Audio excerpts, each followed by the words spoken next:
Hi, my name's Nicole Larkin. I finished at Sabina in 2007. I'm here today installing my piece Dynamics in Impermanence on the grounds. It's an award-winning piece that was first exhibited at Sculpture by the Sea in 2016. During my years at school here, I studied design and technology and went on to do a Masters of Architecture at the University of Sydney. It's fantastic for the school to be supporting artists like myself with exceptional presence in a place like this and to have a piece on the grounds here. In 2017, this piece won an award for sustainability and good design.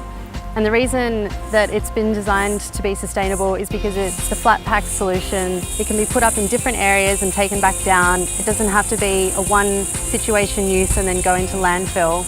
The piece has also been built using birch plywood, an extremely sustainable material, and also quite a beautiful natural material. It's soft on the eye, has beautiful colours and is fantastic to touch.